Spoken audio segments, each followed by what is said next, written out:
Yeah, it's a question as I get older that I try to ponder and think about, and what would I tell my young self type of a thing. And I think one of the things is to be positive. I mean, you have to always see the positive in everything. It's very easy to go down that path of negativity, especially when you listen to the narrative of older, sicker, poorer, which is, of course, all true. But I think people don't necessarily always see the positive impacts of things. And so positive, you have to have a lot of tenacity. You have to be flexible, and I would just say keep fighting and keep believing that the work that our organization does, that all state offices of rural health do across the country, are making a difference in people's lives, making real differences.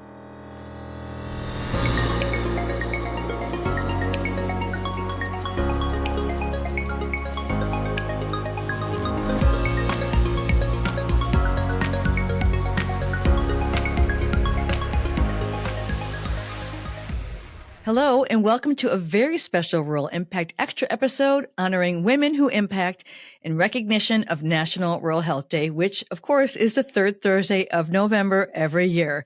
I'm Michelle Rathman, and I mean it when I say, and I really do, I'm grateful to have you join us, and I'm so appreciative for the shares, the comments, and the nice notes that we're getting from listeners. Again, I really do appreciate you. And I want you to know that all of us here involved with the show are doing our best to help connect the dots between policy and the issues that matter to rural people and communities. And we have so many new series coming your way. You're just going to really want to stay tuned and subscribe. Don't forget to do that. Now, for our return listeners, you know that my everyday work is in the space of rural health. And over the course of about, a few decades, I've had the privilege of meeting, learning from, and collaborating with hundreds of women there are some words to describe them, and here are a few: fiercely talented, exceptionally wise, tenacious, and empowering. And for this episode, we thought, let's talk to a few of them and have them join us to tell us about their rural impact and celebrate the contributions they make to the power of rural movement. And none of them were thrilled that I was going to celebrate them, but that's too bad. That's what we're going to do. And for this National Rural Health Day, we invited Karen Madden, and Karen is the director of the New York State Office of Rural Health. And she happens to be the person whose idea it was for rural health to have its own day. Go figure. We also were thrilled to sit down with Lisa Davis, director of the Pennsylvania Office of Rural Health. I mean, just really remarkable contributions. I can't wait for you to hear from her. Michelle Mills.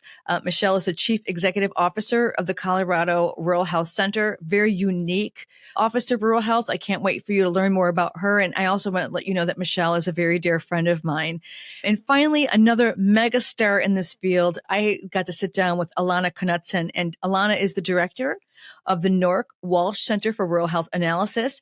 And as I said, each of them sat down and they were gracious with their time to share some of their insights. So with that said, I invite you to get comfortable and get to know these four women who impact. Let's go. Well, today's Rural Impact Extra guest, a woman who impacts, is someone whom I've known for a very long time, and I'm proud to say that, and someone who I have grown to appreciate and respect and admire with each year that it passes.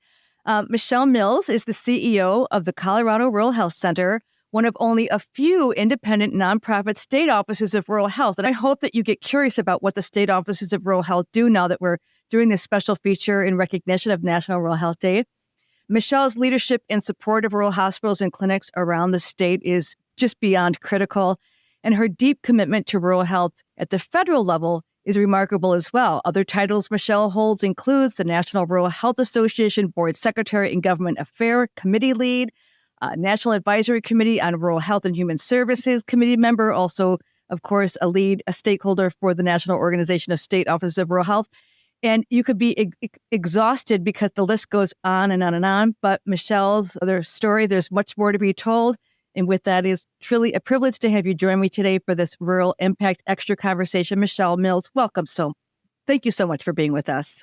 Oh my gosh, thank you so much, Michelle. It's really a pleasure and an honor to be here with you today. Thanks. Thank you. People have heard me talk on this podcast about how challenging rural health is in these days, but I think it needs to be said out loud and often that there are individuals who are really working on behalf of rural communities that they don't even know that their work is reaching them. And so one of the questions I have for you that I want to start off with, Michelle, is why this work? Why rural health? All the things you could be doing with your life and your profession, why rural? Oh gosh. Well, I grew up in a rural community. And so, of course, that being said, you want to make sure that people are able to preserve the life that they had. I spent a long time working with urban facilities that don't necessarily need your help. They have large staffs, and rural communities really want and need your help. They're like a incubator for innovation. And I just really feel a passion about preserving their way of life and making sure that there's access to care there in rural. And I love rural people.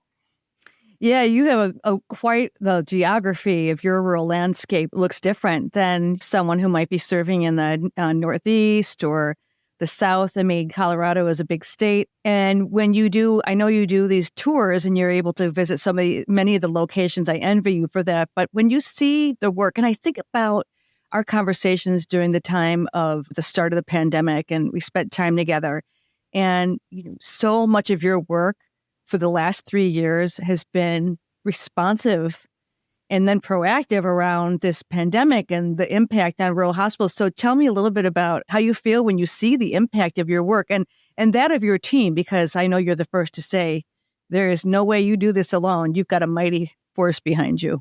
Yeah, I always say we're 17 staff now, so we're very small but mighty. And I equate ourselves a little bit to what a rural community faces. And a facility, our staff wear many, many hats. Super proud of them and the work they do. And I just, when we see the difference that is being made, even if you just are able to help one person, just imagine the impact and the outcomes that's going to impact for generations. And I'm just so proud of that. And it gives me energy to keep moving forward and making things happen. And each one of those are a story all on to themselves, because we have this saying, if you've seen one rural hospital, one rural community, you've seen one. And so you experience a lot. And with that said, there'll be a time, and I've had this conversation with others, somebody will have to fill the position, not your shoes, but the position. And I guess one of the questions that always comes to mind is, what advice do you give that person, when they're faced with the same challenges and the roadblocks that you see out there? How do you prepare somebody to come in behind you and do the work, carry on the work, carry the torch, if you will, for what you've established there? Yeah, it's a question as I get older that I try to ponder and think about, and what would I tell my young self type of a thing. And I think one of the things is to be positive. I mean, you have to always see the positive in everything. It's very easy to go down that path of negativity, especially when you listen to the narrative of older, sicker, poorer, which is, of course, all true. But I think people don't necessarily always see the positive impacts of things. And so positive, you have to have a lot of tenacity. You have to be flexible, and I would just say keep fighting and keep believing that the work that our organization does, that all state offices of rural health do across the country, are making a difference in people's lives, making real differences. I think about the work that you have to do at the state level, and you and I have had more contact around the national pieces of this world of rural health. Why is it important in your mind, if you're going to make an impact on anything with policy related? We do talk about all roads to quality of life are paved by policy. It's kind of a broken record here. Why is it important in your mind to be so involved at a national level when, in fact, you are a state office that services your state? Tell us a little bit about the catalyst for you being so involved on a national level. What's the impact that's having at the state? Yeah. Thank you. Yeah, I wish everything could be changed at the state level. It would be maybe a lot easier. I don't know. But to impact regulations, often that has to happen at a national level. And so, for example, I have a huge passion around rural health clinics and wanting to make sure that they receive some type of funding to make that movement to value-based care. So right now they don't receive any funding. There's not a massive lobbying power for them either. And so I feel like if I can lend my voice to that, we have a lot of rural health clinics in Colorado and really want to see them survive, and not just survive, but thrive. And some help with funding, reducing regulations and stuff, all of that happens at the federal level. And it's a slow, constant effort. So with that said, you are working on a lot of projects. What are you working on right now that you're excited about? Oh my gosh. So thank you for that. I am so excited about this rural connectivity project that we're working on. It started during COVID when our Medicaid agency was able to pull down some federal funding to start a data vault.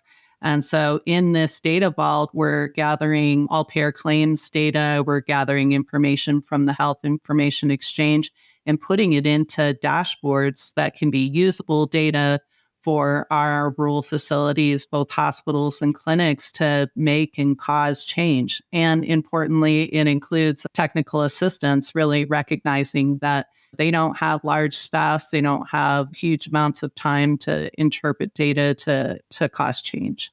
And change in this regard is so important because if you're standing still, you are going backwards. Yeah, for in sure. this industry. And I've heard your messages over the years of that data-driven decisions. You are the clearinghouse of data where that is concerned.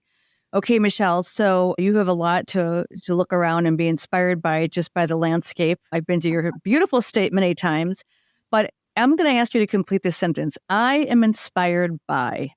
I'm inspired by people that care about their community, people that want to see their communities thrive, and making sure that they get involved in ensuring there's that access to healthcare and well-being.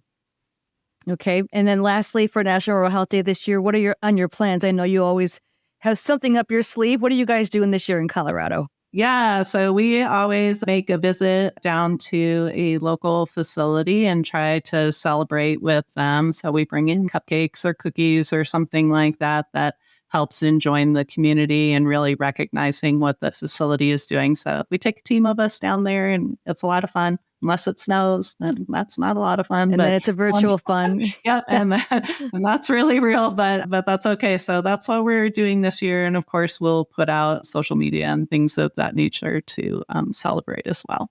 Awesome. Michelle Mills, CEO of the Colorado Rural Health Center. You do make an impact. You've made an impact on me for years. We're so grateful that you could join us for this special Rural Impact Extra episode. Be sure to subscribe. And check out the Colorado Office of Rural Health. If you live in the state, you can understand a little bit more about the rural health landscape, and that's important too. So we'll talk to you again next time on another episode of The Rural Impact. 736 million. That is the number of results returned when searching rural America online. From the census to housing, poverty, and prosperity, from transportation to food, water, energy, education, of course, elections, employment, and healthcare, the policies involved with each of these impact rural populations differently than non-rural ones, and that's why we're here. Now, if you're part of an organization making an impact in rural and you'd like to expand your rural reach, we invite you to explore opportunities to partner with us.